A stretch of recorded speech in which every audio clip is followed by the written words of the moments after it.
Peri engineering, arts and science, pharmacy, nursing மற்றும் physiotherapy கல்லூரிகள் சென்னை இந்தியாவில் சிறந்த உள்கட்டமைப்பு கொண்ட கல்லூரிகளில் ஒன்று.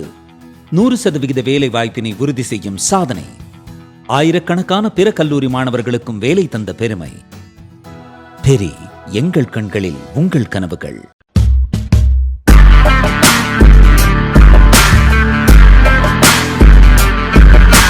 வணக்கம் ஜெகன்.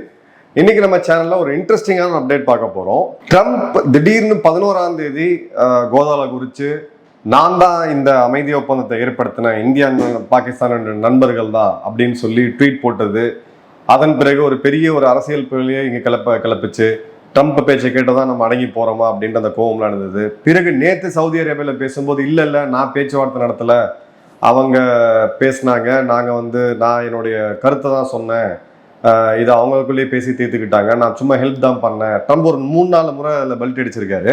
இப்போ ஒரு இன்ட்ரெஸ்டிங்கான செய்தி என்ன வருது அப்படின்னு பார்த்தீங்கன்னா, அமெரிக்காவை சேர்ந்த ஒரு தனியார் நிறுவனம், கிரிப்டோ கரன்சியை டீல் பண்ணக்கூடிய, பிளாக் செயின் டெக்னாலஜியை டீல் பண்ணக்கூடிய ஒரு தனியார் நிறுவனம், வேர்ல்ட் லிபர்ட்டி ஃபினான்ஷியல்.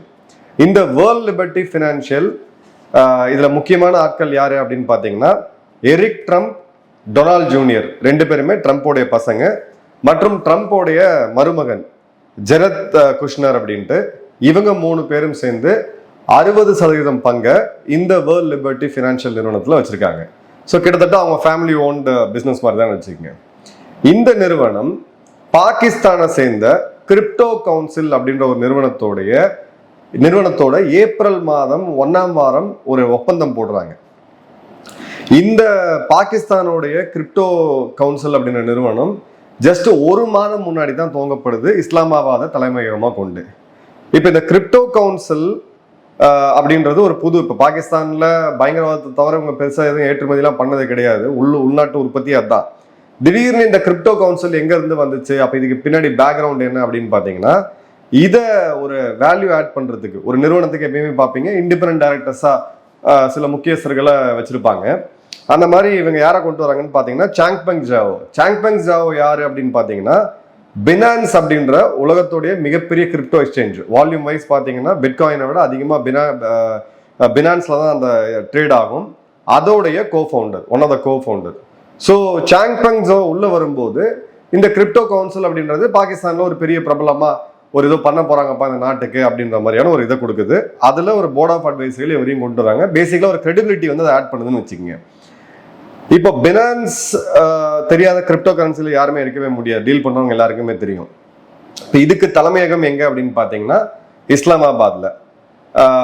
இதோடைய ஒப்பந்தத்துல யார் வராங்க முக்கியமான அப்படின்னு பாத்தீங்கன்னா, அமெரிக்க தரப்புல இருந்து ஜக்காரி விட்காஃப் யாரு அப்படின்னு பாத்தீங்கன்னா, ஸ்டீவ் விட்காஃபோடைய மகன். ஸ்டீவ் விட்காஃப் யாரு அப்படின்னா, இன்னைக்கு ஈரான் கூட ட்ரம்ப் சார்பா பேச்சுவார்த்தை நடத்திட்டு இருக்கக்கூடிய ட்ரம்ப்போடைய ஒரு பிசினஸ் அசோசியேட். ட்ரம்ப்போட ஒரு கிட்டத்தட்ட 20 வருடத்துக்கும் அதிகமா அவரோட தொழிலில் இவர் டிராவல் பண்ணியிருக்காரு. ட்ரம்ப்புக்கு ரொம்ப அறிமுகமான நபர் ஸ்டீவ் விட்காஃப் தான் இன்னைக்கு மிடில் ஈஸ்டோடைய ஸ்பெஷல் என்வாய், ட்ரம்ப்போடைய ரைட் ஹேண்ட் மேன். மத்திய கிழக்குல என்ன நடக்குது அப்படின்னு பார்க்கறதுக்கு ரைட் ஹேண்ட் மேன்.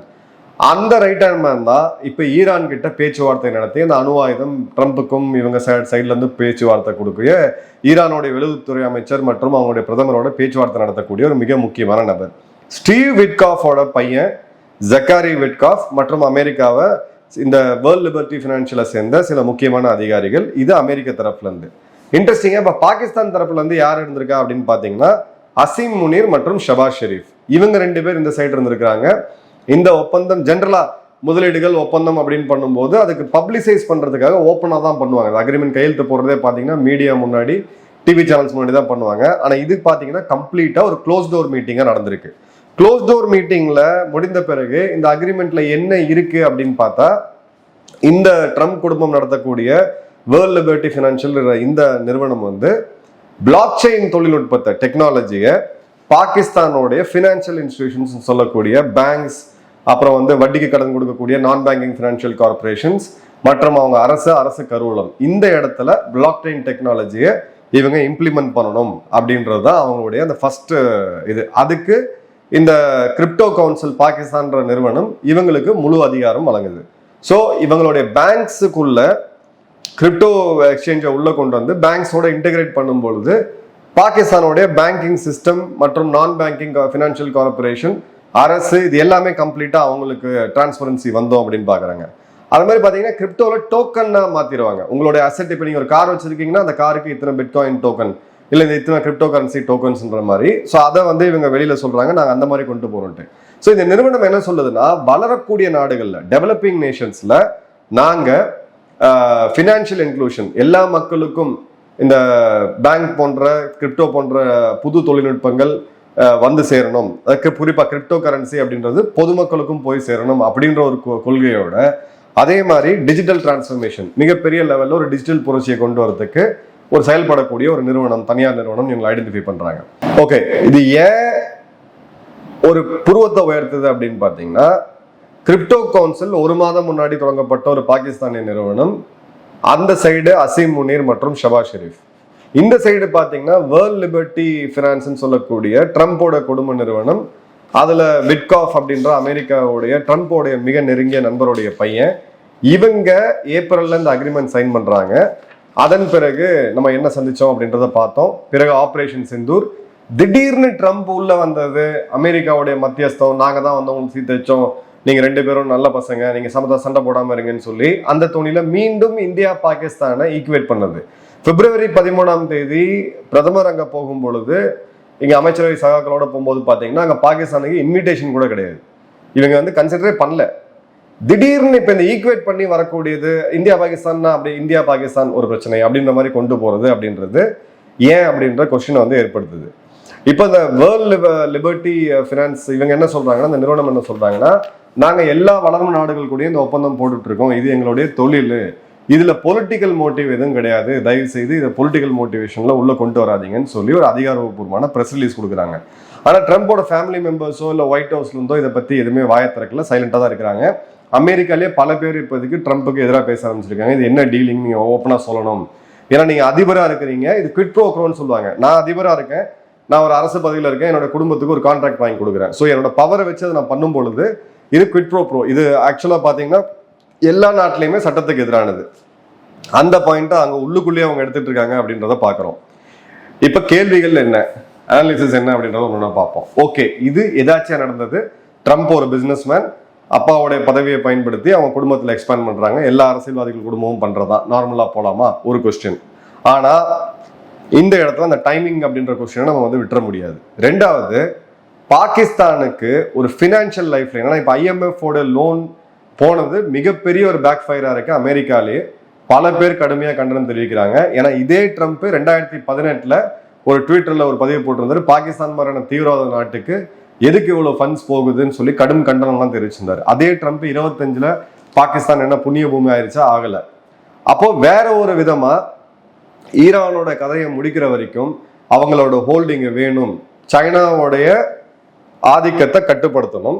ஈரானை நாளைக்கு தாக்கக்கூடிய சூழ்நிலை வந்ததுன்னா அதுக்கு பாகிஸ்தானுடைய லேண்ட் பேஸ் மற்றும் ஏர் பேஸ் வந்து தேவை. இந்த 2 காரணத்துக்கு கிரிப்டோல நீங்க உள்ள ஃபினான்ஸ் பண்ணும்போது அதை கண்டுபிடிக்கிறது ரொம்ப ரொம்ப கஷ்டம். இது 2வது சான்ஸ். 3வது, சைனாவுடைய சிபெக் கவுண்டர் பண்றதுக்கு இப்ப சைனாவுடைய பேங்கிங் சிஸ்டம் பாத்தீங்கன்னா பெரிய லெவல்ல பாகிஸ்தான்ல இன்ஃப்ளூயன்ஸ் பண்ணிட்டு இருக்காங்க. இப்ப அதை கட் டவுன் பண்ணி சைனாவோட ஆதிக்கம் பாகிஸ்தானுடைய பினான்சியல் இன்ஸ்டிடியூஷன்ல மற்றும் சிபெக், ஏன்னா சிபெக்ல என்ன போயிட்டு இருக்கு, என்ன கடன் வாங்கியிருக்காங்கன்னு இவங்க இன்டெகிரேட் சிஸ்டத்தை இன்டெகிரேட் பண்ணிட்டாங்கன்னா பாகிஸ்தான்ல இருக்க முட்டாள்களுக்கு அது கம்ப்யூட்டர்னா கூட என்னன்னு தெரியாது. ஸோ இவங்களுக்கு கம்ப்ளீட்டான இன்ஃபர்மேஷன் வரும் சைனாங்க என்னதான் பண்ணிட்டு இருக்குன்ட்டு. இது 3வது ஆப்ஷன். 4வது, ஈரானை இப்போ சமீப காலங்களில் க்ளோஸா குறி வைக்கிற மாதிரி ஒரு விஷயம் தெரியுது. ஈரான் ராஜதந்திரிகள் அதை மாற்ற கருத்தே கிடையாது, நேவிகேட் பண்ணுவாங்க.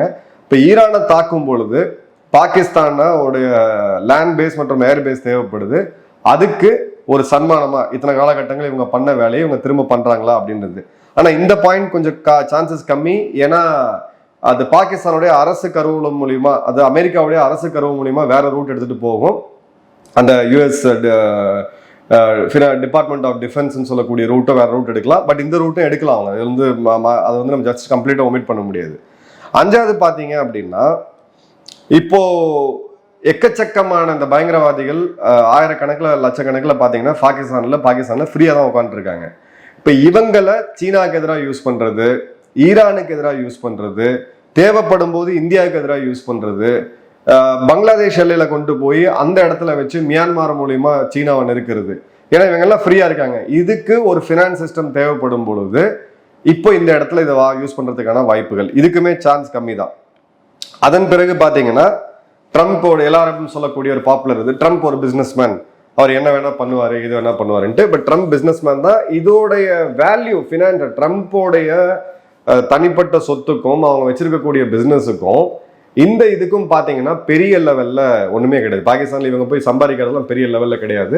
ஸோ நம்ம ரொம்ப ஜியோ பொலிட்டிக்கலா அதை ரீட் பண்ணலாமான்னு பாத்தீங்கன்னா, போன முறை இந்தியா வந்திருந்த போது ட்ரம்ப்போடைய நிறுவனம் ட்ரம்ப் டவர்ஸ் அப்படின்னு சொல்லக்கூடிய ஒரு ரியல் எஸ்டேட் நிறுவனம் குடுகாவில் டெல்லியில் இருக்கக்கூடிய என்சிஆர்ல கூட ஒரு ப்ராஜெக்ட் ஒன்று பண்ணாங்க. ஸோ இது ஒரு அரசியல்வாதி பண்றது தான். பட் இந்த டைமிங் மட்டும்தான் இதுல பல கேள்விகளை எழுப்புது. இதை இந்தியாவும் சும்மா க்ளோஸா தான் வாட்ச் பண்ணிட்டு இருக்காங்க. இது நம்ம ஃபைனல் அனாலிசிஸ்க்கு வந்தோம் அப்படின்னா, சைனாவை குறி வச்சுதான் அவங்களோட நடவடிக்கைகள் நிறைய இடத்துல வருது. அந்த நடவடிக்கைகளுக்கு நடுவுல இந்தியாவோட இன்ட்ரெஸ்டும் ஓவர்லாப் ஆகுது, கொஞ்சம் கொலாட்ரலா ஓவர்லாப் ஆகுது. ஏன்னா சைனாவுக்கும் இந்தியாவுக்கும் நிறைய காமன் விஷயம் இருக்கு.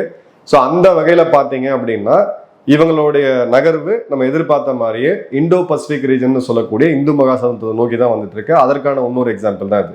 உங்க கருத்துக்கள் என்னன்னு மறக்காம பதிவு பண்ணுங்க. நன்றி, வணக்கம், ஜெயஹிந்த்.